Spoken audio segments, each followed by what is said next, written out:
Hello, my name's Katie and welcome back to my channel. Today you can come along with me while I mend and do some slight alterations to some of my clothes that I've been meaning to get around to for years, and finally I'm inspired to do so.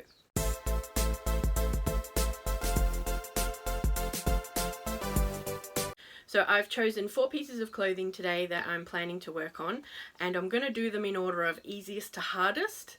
The first item is a top that I used to wear quite a bit to work when I used to have a job, and I also like wearing it on other semi-fancy occasions as well. I really love this pattern, and it was a great find when I saw it. I bought it immediately. However, it has a button and loop closure at the front, as you can see, and that broke pretty much immediately. The button loop came undone, and I just whacked a safety pin on it and just left it like that for several years, I have to admit. As you can see, it looks fine on the outside, but then when you turn to the inside, there's a safety pin, and the loop is still just like hanging around there, so I need to fix that. I'd forgotten about this, but the loop is actually just like a piece of elastic, just normal elastic.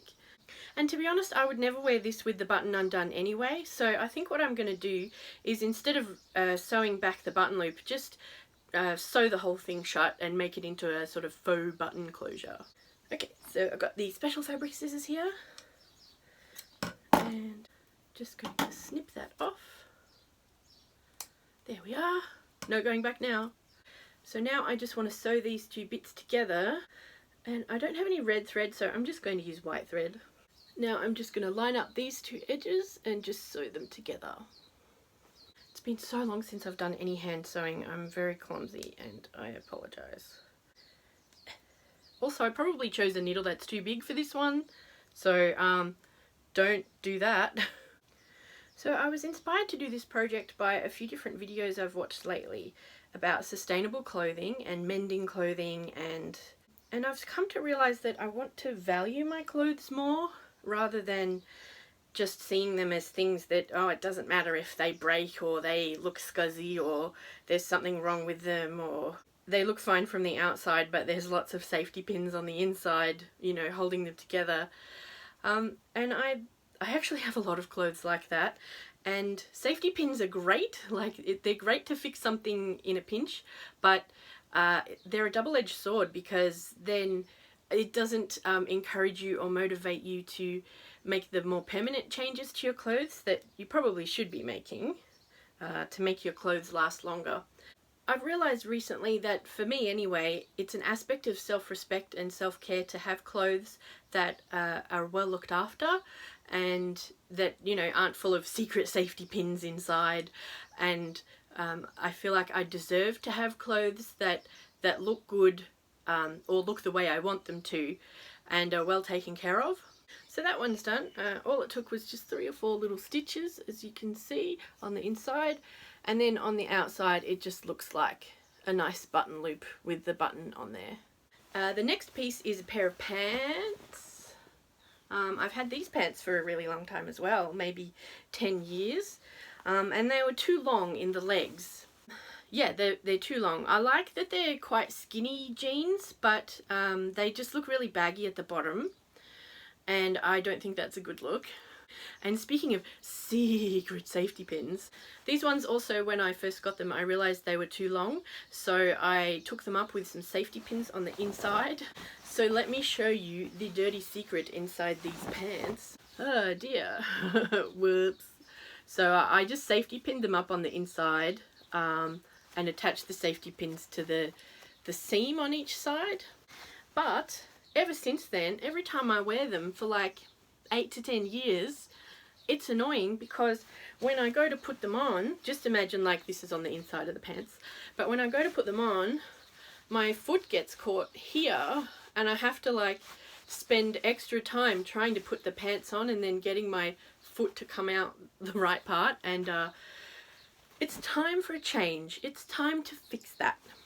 So first step is to take off the safety pins. I feel like I'm taking off the training wheels of my bike or something.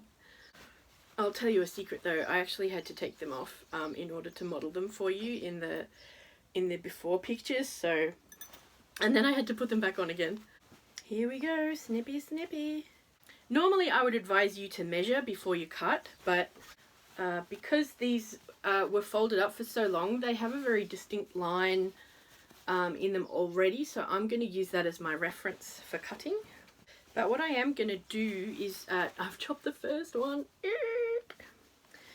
What I'm actually going to do is get the excess fabric and use that as a reference to cut the second one. So I'll lay that like over it and then cut along here. I just made that up, it's not a thing. It may help you as a tip, I don't know, but yeah.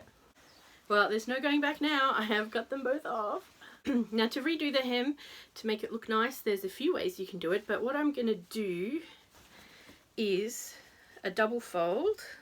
So I'm just going to fold over the hem, and because I'm kind of lazy, I'm just going to eyeball it. I have a fairly good eye for short lengths and whether they're even, so I'm going to trust myself. Oh, by the way, speaking of stuff, here's my arts and some of my crafts for you to look at while I'm doing this. So this time I'm going to select a more appropriate needle. I'm going for a thinner one, and I'm going to use some black thread. Alright, so now I'm just going to do a line of running stitch along this edge here. It will show on the outside, but that's okay because I'm going to be folding it up again a second time to make a double hem. I don't know if that's what it's called, but that's what I think of it as. And because, again, I haven't done any sewing for a long time, the stitches are quite uneven, but let me show you how I've gone so far. Alright, now the hem is done with running stitch all the way around to keep it in place. And now I'm going to fold it over a second time. Now for part 2 of the hemming, I'm actually going to use some of this stuff, which is called Saver Stitch. It might be called different things in other brands, but it's really great stuff. It's this double-sided fusible interfacing that just comes in a strip, and you put it in between 2 pieces of fabric and iron it, and it sticks them both together. So it's really great for doing hems. And I've used it before and I found it really lasts, like it sticks permanently. It lasts for years. Having said that, sticks permanently, you can actually reheat it with an iron again to make it unstick. But so now my ironing board is here. It's a little miniature ironing board. My mum bought it for me when I moved to uni, and it's especially for small spaces, and you can put it on a table so the legs just pop out like that. But sometimes I actually use it as a sort of a lap desk, because when you fold the legs down, it just goes on, it can just go on your lap. I haven't tried ironing with it on my lap before, but just for you, I'm going to do it. I'll measure out how much Saver Stitch I need. So what I think I'm going to do is cut 2 separate pieces of Saver Stitch so that it can go on the front half of the seam and on the back half of the seam, but without having to try and go over this tricky leg seam area. Now the iron is nice and hot. I'm just going to lay the Saver Stitch up in between these 2 pieces where the fold is. Now you do need to be really careful not to have any of the fusible webbing exposed, because it is sticky and it'll stick to your iron. So you just got to make sure it's all underneath. Allow to cool for 10 minutes, test for bonding. I'm not going to make you wait 10 minutes, I'm going to skip forward. The next item is this shirt that I like to wear as an overlayer over a t-shirt or a tank top. And I love this lavender gingham colour. It's so cute and so gorgeous. And it's kind of kawaii, but also kind of casual as well, which is kind of my vibe. As you can see, the sleeves are a bit tight. And they're quite cute little cap sleeves, actually. Now, I knew when I bought it that the sleeves were too tight around the armhole because I have these glorious arms here. And so what I did was I just cut it. As you can see, I just cut a little bit into the sleeve, in fact, right through to the shoulder seam, or the armpit seam. But then I didn't finish it off. I just left it like raw like that because I'd never got around to doing it properly. It's also still too tight around the armhole, so I want to open it up a little bit down the side of the shirt as well. I've noticed that in the side of the shirt there's actually a dart in the front part, so I think that might be a good spot to cut down to. I certainly don't want to cut through it. So I'm just cutting along the edge of the seam right next to where it's been overlocked in the original. Oh my gosh, there you go. On this side where the original seam is, it's looking pretty good. I don't think it'll fray because that overlocking is there already. But on this side where I've cut, it's just a raw edge. And as you can see, where I'd already cut it ages ago, it's frayed a lot. And this is presumably going to do the same. So I want to make sure that I bind that off pretty securely. I might try doing a rolled hem on that. I've never done one before, so I'm going to Google it and see how I go.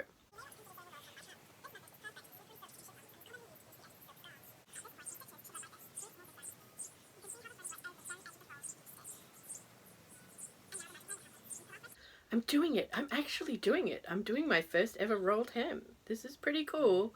I don't know why, but there's something just so satisfying about hand sewing.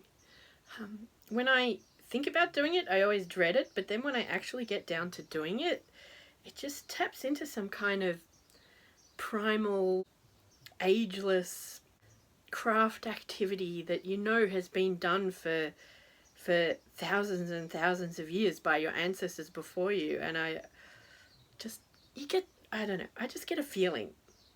To all my ancestors, hello. Okay, so I've done down the side that I was more concerned about, and I did this amazing rolled hem, which I have done literally for the first time ever, and that's how it looks from the outside, and it just looks so neat, and I'm really pleased with that. Now down the other side of that seam, as I mentioned before, it's just the edge of the overlocking, and I think what I'm going to do is just do a neaten that down. I think the term is felling. It's actually, felling is a term that I'd never heard of before I started watching historical sewing channels on YouTube. Maybe it's an American term, but, and I'm still not 100% sure what it means, even though I've Googled it. But when I was a kid growing up and in Australia, all the patterns that I used, it just said to neaten the seam, and you used whatever method that you'd been taught by your mum or your grandma. One of the things that I found out recently about historical costume actually, and found really fascinating, is that people often did like bodge rush jobs on the insides of garments.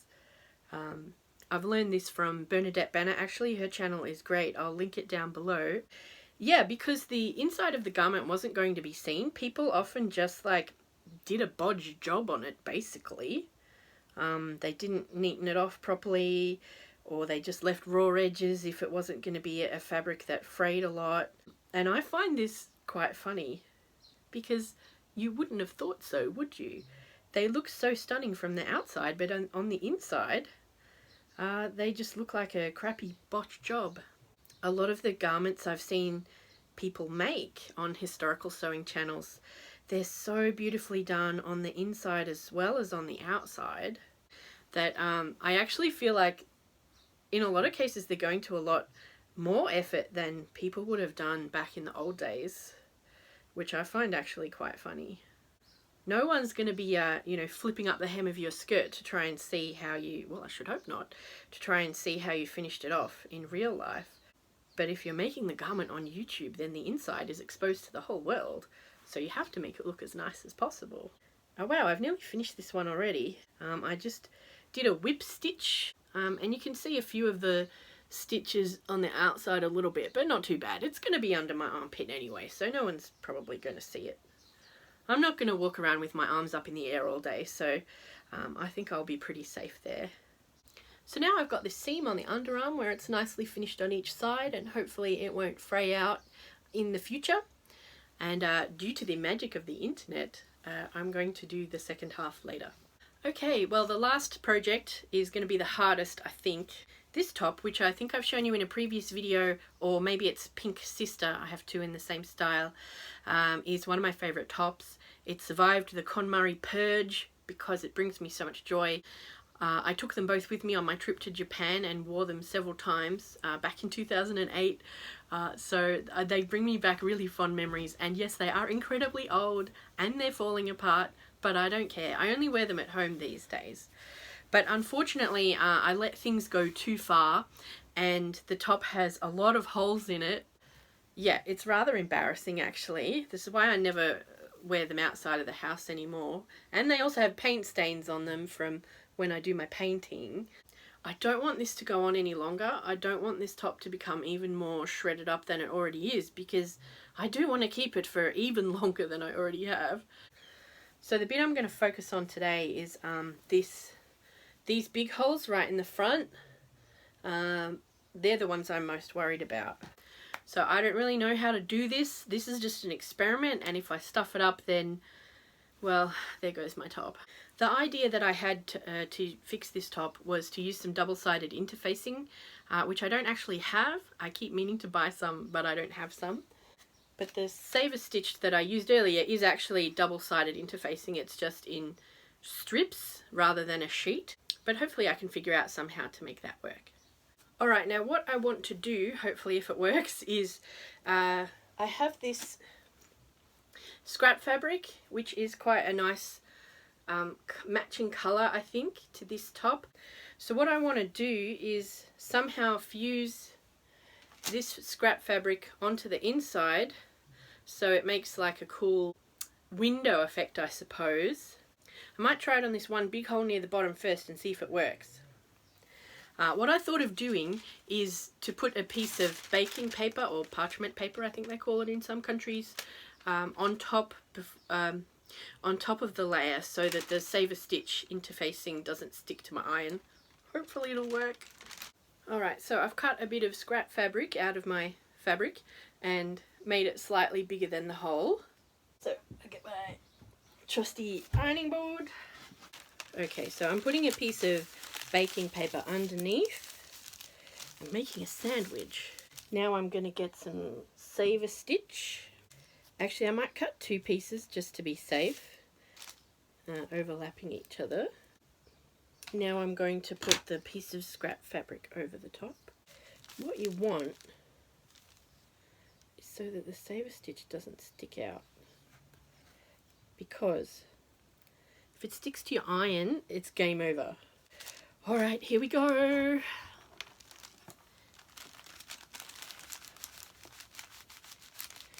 Now the instructions don't actually say how long to iron it for, so you have to use your own discretion a little bit. If it sticks, that's good. Let's have a look. Well, the saver stitch looks a little bit icky right now, but I'm assuming that when it cools down, it'll be alright. This might actually work. My biggest concern is that the saver stitch, it's not meant to show, but it shows on the outside through the window. I'm going to wait for that to cool down, and then I'm going to trim around the excess pieces of fabric around the outside. But that could actually work in fixing holes in clothes, maybe. So now I'm trying something slightly different, where I cut smaller pieces of interfacing to put around the hole rather than it just across the whole thing. Experiment number 2 from the back and from the front. It looks janky right now because I pressed it so hard with the iron, but I think once it settles in, it'll be alright. It's preserved that kind of grungy frayed effect, but without the risk that it'll actually fray even further. Yeah, so I really like that, and I think the different colour showing through looks really cool. I think if I tried this again, I'd try it with maybe a contrasting fabric or a patterned fabric to see how that would look. So I'm going to do the rest of the holes off camera, and with the magic of YouTube, I'll be back soon to show you the results.